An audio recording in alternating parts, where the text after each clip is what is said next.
Most of you know that I have traveled all of my career, that I am a public speaker. And normally when I go to a location, I take two outfits, no matter what, because you never know what might happen, even if I'm going to speak one time. So it was back at a time that you wore dresses pretty much. So I had my dress, and it was at a time where you didn't go bare-legged, you wore hose, pantyhose, if you will. So I get to this location, and it's a kind of out of the way. It's a pretty large conference that I'm going to, but it's way back up in the woods, and not many things around at all. So I get there, and I get my dress out and make certain that it's pressed just right and there's no wrinkles.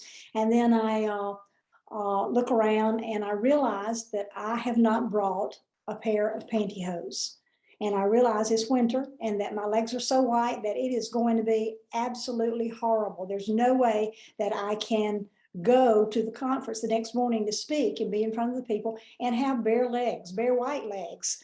So they did not have a Walmart or anything like that around. It was a very rustic area. So I get in my car and I'm driving down and trying to look for places, So I finally end up, none of the stores are open, they close very early. So I finally found a truck stop out on the highway.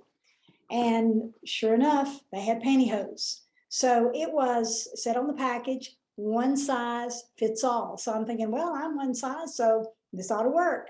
So I go back to the hotel. Now I don't open them because I don't need them that night. I wait till the next morning. So I get my shower, and then I start getting dressed, and it's time for me to put those pantyhose on. So I pulled them out of the package, and I thought, man, they're kind of scrunched up, but I'm still thinking one size fits all. So I start putting them on, and I start pulling and pulling and pulling.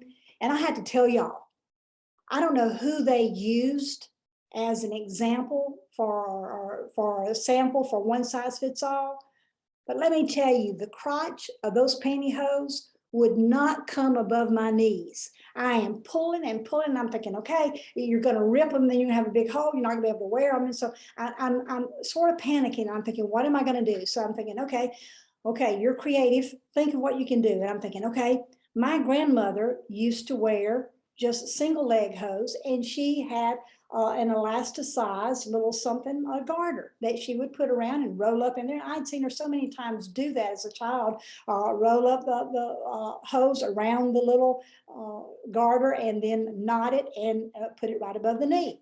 So I'm thinking, okay, all I need to do is, I've got a pair of scissors with me. I'll just cut the pantyhose right through the crotch, and then I'll roll them up, and I'll get me a rubber band. And, my dress is going to come down, so nobody will ever know what's under my dress. So I'm thinking, I got it all covered. So I look around, look in my briefcase, no rubber bands. I'm looking everywhere for rubber bands. So none. So it's getting closer to the time that I'm supposed to be there to make my presentation. And so I called down on the desk, and they said, yes, Miss Selman, can we help you? And I said, do y'all have any rubber bands? I said, I need two kind of wide ones if you've got them. And they said, we are so sorry, Miss Selman, but we've got them on order. We've been waiting on them, but we don't have any here. I'm so sorry. Is there anything else that we can help you with? And I go, no. So by this time, I'm really panicking. I'm thinking, okay, what am I going to do? There is no way that I can go to that presentation without having pantyhose on. I've got them cut in half. What can I do? So I looked around the room, and I spied my tennis shoes, and I saw the shoelaces in them, and I thought, that'll work. Now, you need to know, though, it's important to this story, that the shoelaces were not elasticized. They were just regular string shoelaces. So I get those shoelaces out of those tennis shoes, and I wrap them around the top of my leg, right above my knee on each leg, and get them pretty snug, and roll them up under the hose up under there so that they hose everything. And then I put the dress down, and I stand back and I look in the mirror, and I think, nobody will ever know the difference. This will be great. You pulled it off. You're doing good. So I go out to where everybody is in the auditorium, and I'm waiting for them to introduce me. And so they introduce me. And if you've never heard me speak in a public setting, I'm a very energetic speaker, and I move a lot. I do not stand behind a podium. I do not carry a mic. I have one attached to my lapel so I can move. I'm out in the audience. I do all kinds of antics. I'm just a very physical, I guess, speaker. So I'm moving around, and they introduce me, and I'm beginning my presentation, and I get into it, and then we're going along. And as I'm speaking, I realize that I've made a huge error because my legs are beginning to tingle. And as I'm making the presentation, I don't miss a beat. I'm making the presentation, I'm thinking, Kat, you have tied these shoelaces too tight. You are cutting off the circulation to your legs. And I'm thinking, okay, I'm doing this all while I'm speaking. I'm thinking, what can I do? What can I do to where that my legs do not fall asleep and I fall down? So I think, okay, flex the calves of your muscles, flex your legs as you're walking so that you can, expand and get a little more space in there so that you don't cut the circulation off. So I began doing that. And of course, I'm looking funny because I'm flexing my legs and I'm walking here and I'm walking there and flexing those legs and those calf muscles. And I began to see people kind of looking at what's she doing, and they're watching me, and I'm thinking, okay, well, by this time, I cannot feel my toes.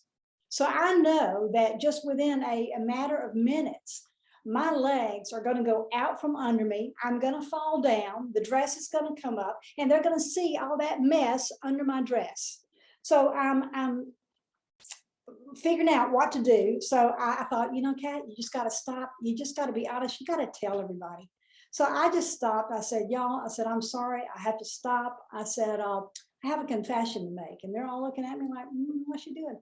So I pulled my dress up just enough to where that they could see that I had on those shoelaces tied around my knees to hold my pantyhose up. And I told them the sorry story. And I looked at them, I said, I'm telling you, if I don't untie these strings within the next minute, I am going to fall down and y'all are going to have to pick me up off the floor. Well, they're all just killing themselves laughing. And they were all saying, take the strings off, take the strings off. And of course I did. And you know what happened to my hose? They both fell down around my ankles. So I did continue my presentation, and someone at break time ran to a store and got me an acceptable pair of pantyhose that did fit. Now, for some people, they would have been mortified. They would not have gone on. They would have cared so much about their presence and who they were that they would have ruined the entire presentation and education that these people had paid to come and hear. I have found that usually when you're honest with people about what's going on and what's happening, most people can accept the truth and they can handle it. And it also makes you appear a little bit more human and a little bit more like them. One of the comments that I get so often on my evaluations is that I could identify with you, or you did something just like I would do, or you're just like me.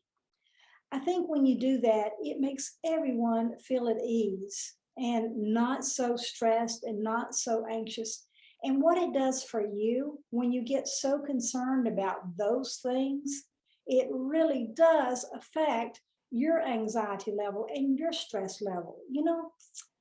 Why don't we not take ourselves as seriously as we seem to want to? Won't you join me just for this week?